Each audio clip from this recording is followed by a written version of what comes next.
conserve o nosso coração sempre em paz. É o que nós queremos manter na nossa vida, no nosso dia a dia, diante das dificuldades, diante das doenças, ou diante também dos momentos de alegria, de vitória, para que consigamos ter a certeza de que alcançamos todos os nossos objetivos por merecermos, por nos dedicarmos, por trabalharmos, e não porque nós estamos passando por cima das pessoas, magoando, passando por cima dos nossos valores. Que toda vitória seja alcançada por esforço, mas com boa vontade, com respeito, com fraternidade, com amor. Que consigamos agir sempre dessa forma. E para concluir este momento tão importante para a nossa saúde, aqui no programa Viver é Melhor, convidamos você a beber da água fluidificada. Essa tradição aqui na mídia da boa vontade desde o final da década de 1940, quando no momento de prece colocamos um copo, uma garrafa, um jarro com água, para que durante a oração receba os fluidos cósmicos, as bênçãos divinas, para trazer também para o nosso corpo e para a nossa alma, acima de tudo, a disposição para enfrentar os desafios. Vamos juntos beber da água fluidificada.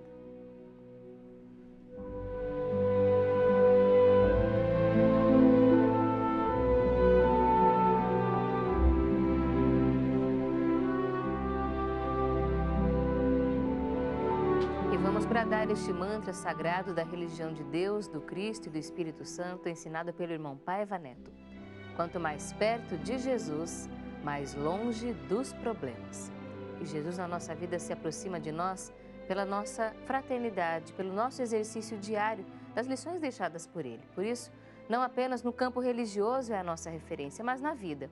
E é por isso que nós devemos sempre nos lembrar dessas lições e de como elas são importantes para manter a nossa saúde também mais equilibrada. Quando nós pensamos na perseverança que Jesus sempre ensinou, no amor, no cuidado com o próximo, que nós devemos manter também da nossa família. No assunto de hoje, quando falamos sobre as doenças que mais atingem os homens, o papel das mulheres é fundamental, lembrando seus maridos, filhos, pais, irmãos, de que devem se cuidar, ajudando também, trazendo para dentro de casa os bons hábitos. E a gente vai continuar falando sobre estes temas agora. Agradecemos ao Dr. Celso Gromatzky, que continua conosco aqui no Viver é Melhor hoje. E a gente vai falar agora sobre um assunto que ainda traz muitas dúvidas e até alguns preconceitos para os homens. Veja só. Próstata. Doutora, essa área o senhor fala com muita alegria, porque tem trabalhado nisso todos os dias, nos últimos anos de sua vida. Quais são, no consultório, as ocorrências relacionadas à saúde da próstata que mais aparecem? De longe, a doença mais frequente da próstata é chamada hiperplasia benigna. O que é isso? É o aumento de tamanho da próstata que ocorre, começa a acontecer lá pelos 30 anos, mas de fato isso atrapalha ou começa a poder atrapalhar a vida do homem depois dos 50 anos. E o que é atrapalhar a vida do homem? É começar a apertar a uretra, o canal por onde sai a urina, e dificultar a micção. O homem começa a acordar várias vezes à noite, durante o dia urina várias vezes também, o intervalo fica encurtado, o jato fica fraco, no final do jato começa a pingar e ele demora para acabar. Tem dor? Não dói. Normalmente é muito comum também o indivíduo ter que sair correndo para urinar. Quando a vontade vem, ela é urgente, é o que chamamos de urgência. O sintoma de dor pode acontecer por prostatite. Aí é uma infecção da próstata e é uma doença bem menos frequente que o aumento benigno. Agora, a grande doença que causa pânico nos homens é, de fato, o câncer de próstata. Qual é a incidência do câncer de próstata no Brasil? No Brasil e no mundo, nós temos... existe um aforismo que diz que se todos os homens vivessem até os 120 ou 140 anos, a incidência seria 100%. Ou seja, o câncer de próstata começa a ficar mais prevalente aos 50 anos e a gente diria que daí até o fim da vida, o risco desse indivíduo vir a ter um câncer é da ordem de 50% ou mais. O câncer de próstata, ele causa muito temor no homem, por conta, inclusive, dos exames que devem ser feitos para a prevenção, do controle, por mexer numa área que é delicada. Como é que é o tratamento depois de um diagnóstico de câncer de próstata? O medo dos homens se mistura pelo medo de fazer os exames e porque tem que fazer o toque, e para o homem isso culturalmente é complicado, mas também porque o homem sabe que qualquer tratamento para o câncer de próstata vai prejudicar sua vida sexual. Quer seja cirurgia, quer seja radioterapia, quer seja o tratamento sistêmico, que é uma hormonioterapia, tudo isso prejudica a vida sexual. E o homem tem um medo danado de que o sexo seja prejudicado. Então, ao mesmo tempo que ele evita o diagnóstico por se constranger com os exames, ele também tem medo de ter a doença porque sabe que isso vai impactar negativamente na vida dele. O que não é bom, porque todo câncer, quando diagnosticado precocemente, o sucesso de tratamento é sempre maior. A maioria, grande maioria dos pacientes com câncer de próstata podem ser curados quando tratados no início da doença. Então, a grande luta do urologista é de que os homens venham sim fazer o exame preventivo a partir dos 50 anos e aqueles homens cujo pai ou irmão teve câncer de próstata devem começar o seu check-up aos 40 anos. Quais são os exames necessários para fazer um check-up da próstata, digamos assim? São 4 exames básicos. O exame físico, ou seja, examinar o paciente, onde inclui o toque. O exame de ultrassom do aparelho urinário, que é o mesmo ultrassom de ver bebê, é um exame não invasivo. O exame de sangue, chamado antígeno prostático específico, ou PSA, e o exame de urina. É uma coisa muito simples, feita rapidamente. Uma vez ao ano? Uma vez ao ano, na grande maioria dos pacientes, é mais do que suficiente. Quando a gente fala da hiperplasia, que é a doença que o senhor falou que é a mais frequente, quais são as opções de tratamento para esse paciente? Hoje, a grande maioria desses pacientes são tratados medicamentosamente. São comprimidos que melhoram o padrão do paciente para urinar e ele passa a ter conforto e diminuir os sintomas. Aqueles pacientes, cerca de 20%, que deixam de responder aos remédios, são os pacientes que são encaminhados, então, para a cirurgia, o que, na grande maioria dos pacientes, é feito por dentro do canal da urina. É endoscópica.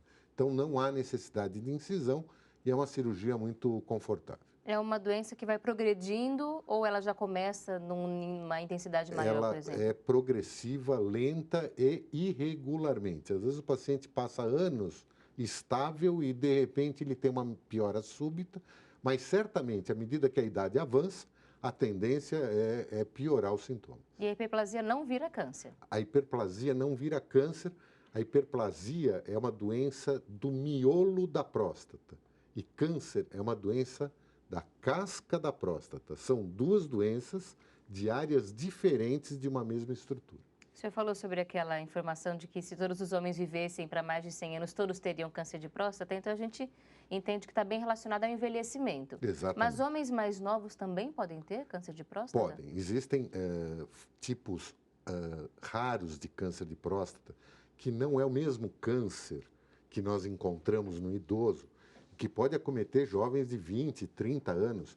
São doenças, por exemplo, sarcoma de próstata, mas graças a Deus são doenças muito raras. O câncer habitual de próstata que nós vemos, ocasionalmente ocorre antes dos 50 e muito raramente antes dos 40 anos. É importante que os homens, então, façam essa visita ao urologista a partir de que idade? O senhor recomenda, por exemplo, um menino que faça uma visita ao urologista, por exemplo? O menino, sim, ele deve ir ao urologista, mas por outras questões, que é o desenvolvimento testicular, o desenvolvimento dos caracteres sexuais secundários. Muitas vezes não é diagnosticada a ausência de um testículo na bolsa e seria uma cirurgia muito simples de trazê-lo para o local adequado. A avaliação do rim, por exemplo, que é um órgão extremamente escondido e não palpável.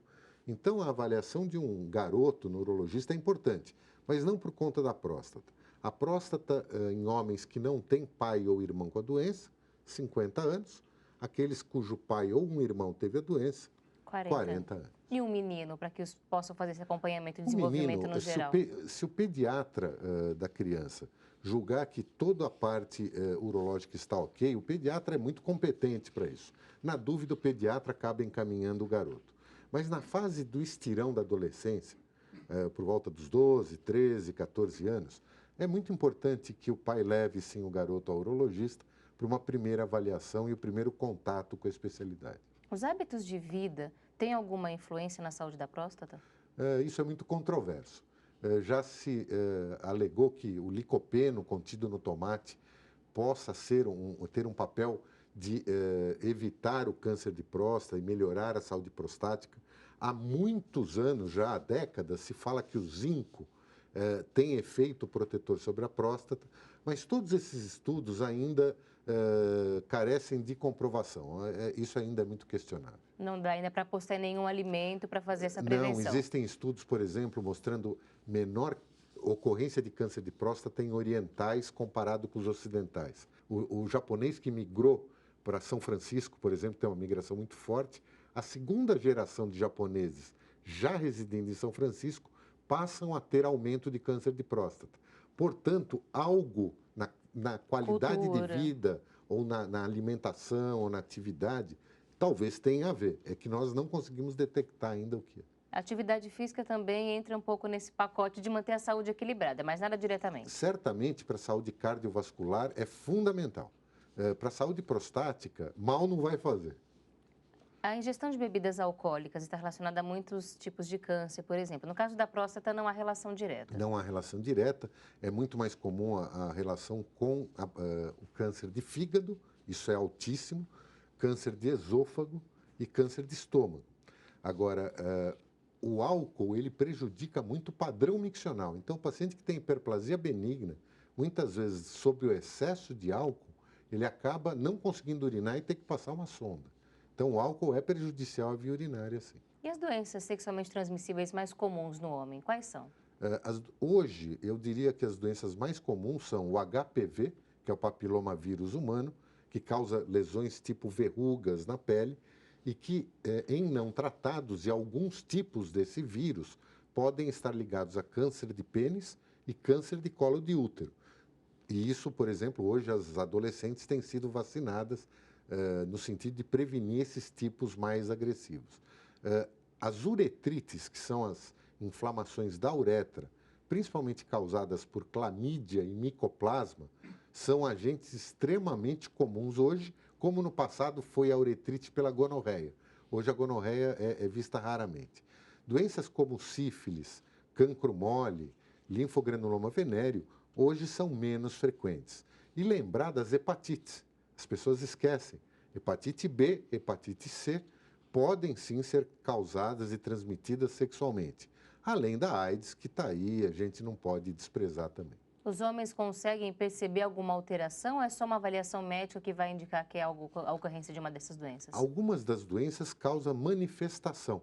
A uretrite, por exemplo, ela tanto pode causar uma secreção, começa a sair pela uretra uma secreção que parece um catarro, e isso pode ser diagnóstico, como pode não apresentar nenhuma secreção e ter a doença. As hepatites, por exemplo, são silenciosas, o paciente tem que fazer exame para procurar. Então, o check-up, mesmo em doentes que não tenham sintomas, mas que tenham parceiras múltiplas, deve fazer check-up periódico no urologista. Você que nos assiste já fez o seu check-up neste ano, nos anos anteriores? Se ainda não, é hora de procurar o seu médico, de procurar auxílio, porque é importante fazer o diagnóstico precoce de qualquer doença que possa ocorrer ou evitar que elas ocorram, fazendo sempre o que o médico encaminha. Vamos continuar falando sobre isso no próximo bloco. Você que nos assiste pode mandar a sua dúvida, se tiver alguma, pode sugerir temas. Nosso espaço está sempre aberto. 0310 07 940 ou boavontade.com/tv. Rápido intervalo e a gente volta já já.